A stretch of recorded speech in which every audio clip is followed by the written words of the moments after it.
Bueno, les confieso que cuando estaba pensando en estas notas para compartir con ustedes, escribí las dos palabras, escribí visión y división. Y dije, ve, tan parecidas, ¿no? Se parecen, por eso será que alguien las confunde, ¿no? Hay alguien que por hablar de división dice que es una visión, y es que no tienen ni la culpa, porque es que son palabras muy parecidas. Pero vi algo curioso, y es que entre la palabra visión y división hay una pequeña diferencia, que son las dos letras, la D y la I. ¿Sí? Entre la visión y la división hay dos letricas, que es la D y la I. Y yo decía, ve qué curioso, ¿no? Son las mismas letras con que se escribe Dios. Las mismas con que se escribe Dios. Y parece una coincidencia. Pero luego dije, ¿por qué esa coincidencia? ¿Por qué esa coincidencia? Entonces pensé que es que aquí da a entender que para pasar de una visión a una división hay que pasar por encima de Dios. Hay que pasar por encima de sus principios y de lo que está establecido en la palabra de Dios. Así que quede claro hoy que no es visión, es división. Y hay un principio, ustedes saben que la Biblia es un libro de principios. Nosotros nos regimos por principios, no por prácticas o por costumbres, sino por principios. Y existe algo que se conoce como el principio del cuerpo. La iglesia es comparada con un cuerpo. Hoy la iglesia es el cuerpo, y lo que hoy es el cuerpo, mañana será la esposa. Así que todo lo que hablemos tendrá que ir de acuerdo con ese principio del cuerpo. Pero primero hablemos un poco de qué es una visión.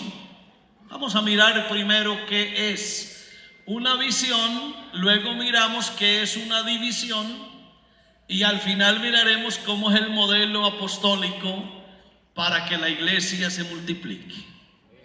Entonces, no hay que confundir visión con división. La visión divina es una experiencia sobrenatural en la que Dios trata directamente con un individuo.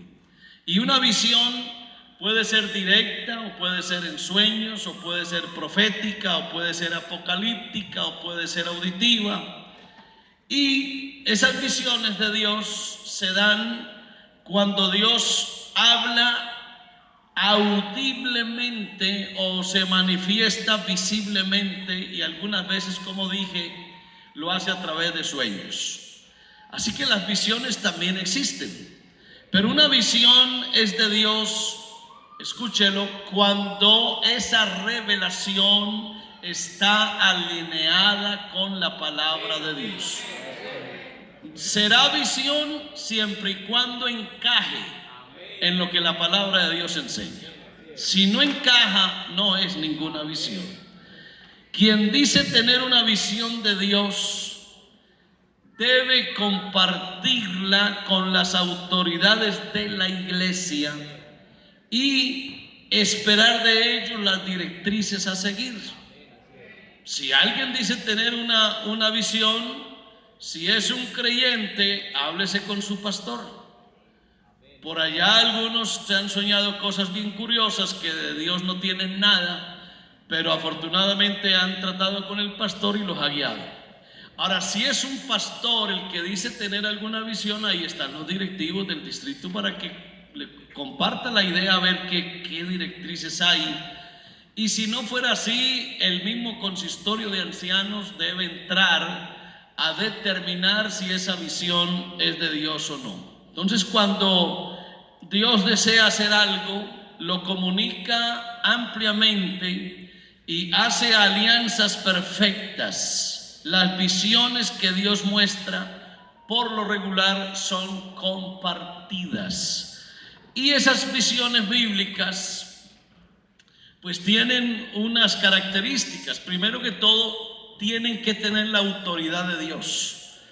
Eso no es que cualquiera le da por decir yo tengo una visión nueva y ya. No, hay que esperar si viene de Dios o no.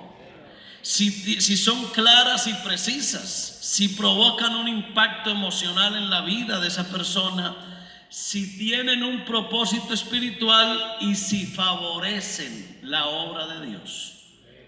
Ninguna cosa que se llame visión que atente contra el buen nombre de la iglesia o contra el cuerpo que es la iglesia no será tenida en cuenta como visión.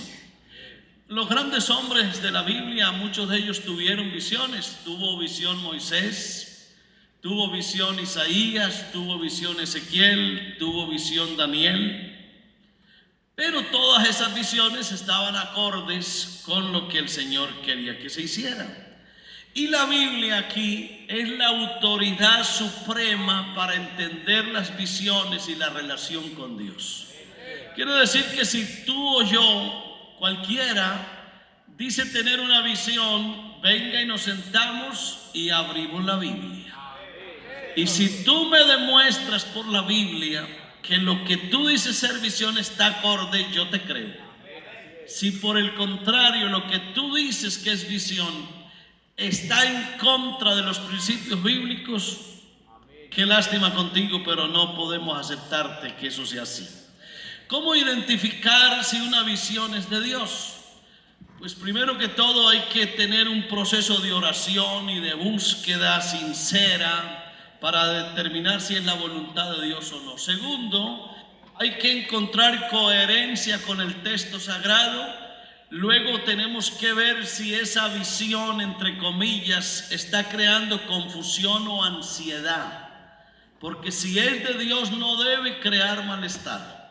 Debe traer una paz interior a la persona y por supuesto a la iglesia. Pero si esa famosa visión lo que causa es problemas, no tiene nada de Dios. Ahora también hay que buscar, como dije, el consejo espiritual de hombres con autoridad y con conocimiento. Yo no puedo salir aquí a decir vi una visión y salgo y lo digo y lo publico. No, yo tengo que buscar un mentor, tengo que buscar a alguien estructurado, un hombre capaz con autoridad y conocimiento, y se lo comunico a él y él me dirá si eso es de Dios o no. Pero no puedo yo salir a decirlo sin saber si eso no es de Dios, porque se espera que se confirme esa visión y esa visión, si es de Dios, no genera confusiones ni genera divisiones en la comunidad de fe. Se espera que esas famosas visiones pues arrojen resultados positivos y que sobre todo el nombre de Jesús sea glorificado y la obra de Dios sea de verdad beneficiada. ¿Cómo es el modo de las visiones de Dios? Mire usted que aquí hay una cosa bien curiosa. ¿Cómo es posible que nosotros, si somos 5,400 pastores aproximadamente, vaya yo a recibir una supuesta revelación o visión? Y es curioso, soy yo solo el que la veo y hay más de 5,000 pastores que están diciendo que eso no es verdad, que eso no es así. Y soy yo el único dueño aquí de la verdad. Si Dios quiere que eso se revele, se lo revelará a varios. Pero no puede ser que una sola persona sea dueña de todo. Entonces lo que Dios le mostró a Daniel, también se lo mostró a Juan.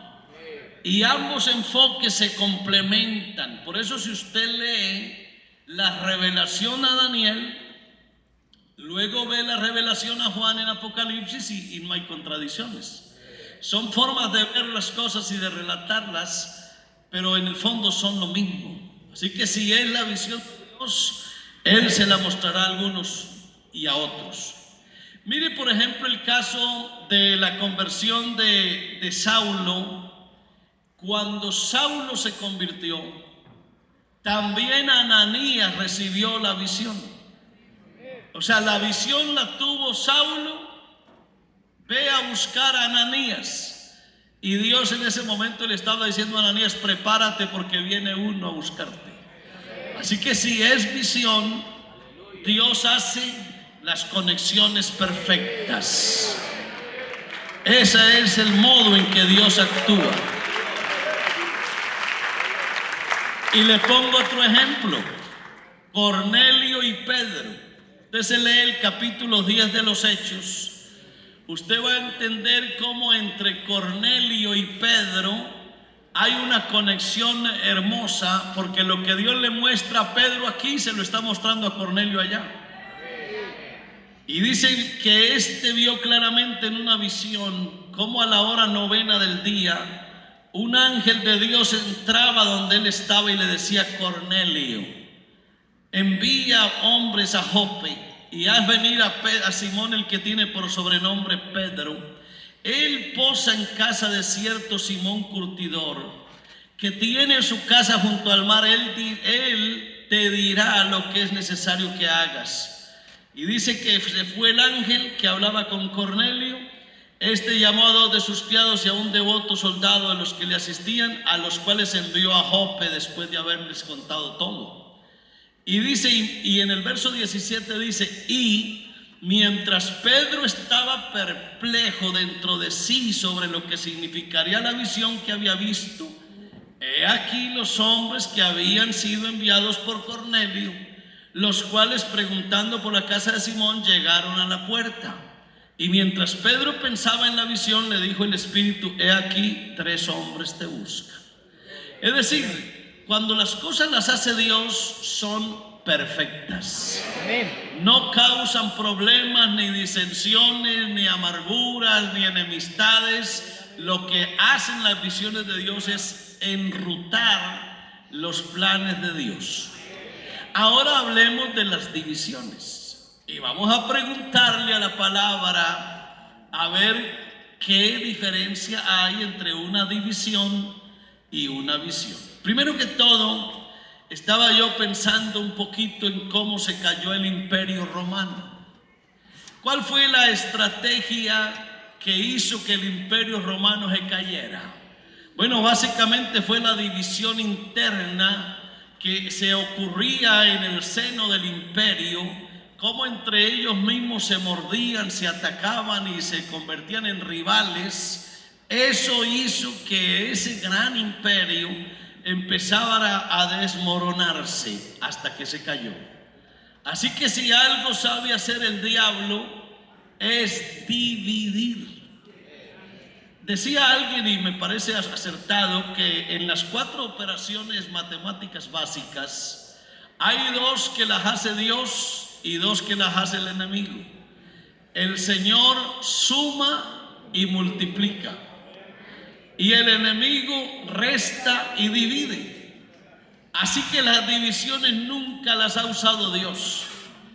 Y el Señor lo dijo, Él dijo un día: todo reino dividido contra sí mismo es asolado, y toda ciudad o casa dividida contra sí mismo no permanecerá. Así que hay recomendaciones para la iglesia. Vamos a escuchar la palabra. Ahora, si me gusta o no me gusta, eso ya es otra cosa, pero la palabra está ahí. Si la queremos aplicar o no, eso es otra cosa, pero yo les voy a citar lo que dice la Biblia. Y esta iglesia sigue siendo bíblica. Sabe qué es lo que dice la palabra del Señor. Así que permítame, sin muchos comentarios, voy a leer qué dice la Biblia sobre las divisiones. Primero que todo, Efesios capítulo 4, voy a leer del verso 1 al 6 textualmente. Aquí se habla de una solicitud para guardar la unidad del Espíritu. Y esto que yo le voy a mencionar se conoce como el principio del cuerpo. Así funciona la iglesia. Ahora, que en otras partes se funciona de otra manera, sí, allá sí. Pero la iglesia es sui generis. La iglesia es fuera de lo común, la iglesia es otra cosa muy distinta. Allá se manejarán otros conceptos, pero aquí se maneja el principio bíblico. Y escuchen lo que dice la Biblia: yo pues, preso en el Señor, os ruego que andéis como es digno de la vocación con que fuisteis llamados, con toda humildad y mansedumbre, soportándoos con paciencia los unos a los otros en amor, solícitos en guardar la unidad del Espíritu en el vínculo de la paz. Sigue diciendo: un cuerpo y un espíritu, como fuisteis también llamados en una misma esperanza de vuestra vocación, un Señor, una fe, un bautismo, un Dios y Padre de todos, el cual es sobre todos y por todos y en todos. Y estaba yo mirando en la Nueva Traducción Viviente. Ese texto dice: tolérense las faltas por amor, no dice divídanse. Cuando hay diferencias no dice divídanse, dice tolérense.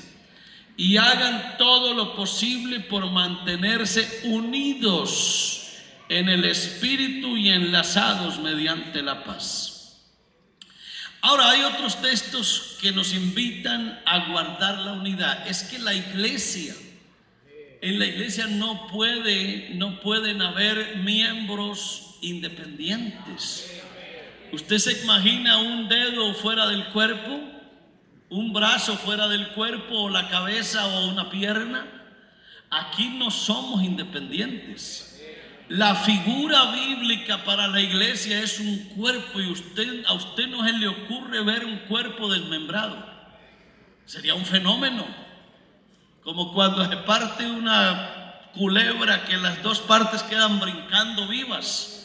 Y hay animales que se reproducen partiéndolos a la mitad. No, ese no es el modelo bíblico. El modelo apostólico no es ese. Mire lo que dice segunda a los Corintios 13:11. Por lo demás, hermanos, tened gozo, perfeccionaos, consolaos, sed de un mismo sentir y vivid en paz, y el Dios de paz y de amor estará con vosotros. En la Nueva Traducción Viviente dice: crezcan hasta alcanzar la madurez, anímense unos a otros, vivan en paz y armonía, entonces el Dios de amor y paz estará con ustedes. Y en Filipenses 1:27 es clara la palabra cuando dice: solamente que os comportéis como es digno del Evangelio de Cristo, para que, o sea que vaya a veros o que esté ausente, oiga de vosotros que estáis firmes en un mismo espíritu, combatiendo unánimes por la fe del Evangelio. Y me gusta mucho esa Nueva Traducción Viviente, porque dice una frase lindísima. Dice: deben vivir como ciudadanos del cielo. Oiga qué frase bonita esa. La iglesia debe vivir como ciudadanos del cielo, firmes y unidos en un mismo espíritu y propósito, luchando juntos por la fe. Y el apóstol Pedro no se quedó atrás. Él también en el capítulo 3, verso 8 dijo: finalmente, sed todos de un mismo sentir, compasivos, amándoos fraternalmente, misericordiosos y amigables. Ahora, que es cierto que entre nosotros hay algunas discrepancias, ¿cómo no? Algunos conceptos un poquito diversos también los hay. Eso siempre ha pasado, pero eso no es argumento para dividir o mutilar la iglesia. Las diferencias personales las arreglamos, pero no pueden ser un argumento para entrar a hacerle un daño a la iglesia mutilándola. Primero a los Corintios 1:10. Escuche aquí, porque está llegando el tema ya de moda, que ya no es la iglesia de Cristo, sino la iglesia de fulano, la iglesia de perano, la iglesia de sutano. Y se oye por ahí decir: es que yo voy a la iglesia de fulano de tal. No, aquí fulano de tal no tiene iglesia, ni sutano tiene iglesia, es la iglesia de Cristo. Y escuche lo que dijo el apóstol Pablo: os ruego pues, hermanos, por el nombre de nuestro Señor Jesucristo, que habléis todos una misma cosa, y que no haya entre vosotros divisiones, sino que estéis perfectamente unidos en una misma mente y un mismo parecer. ¿Por qué? Porque he sido informado acerca de vosotros por los de Cloé que hay entre vosotros contiendas. Quiero decir que cada uno de vosotros dice: yo soy de Pablo, yo soy de Apolos, y yo de Cefas, y yo de Cristo.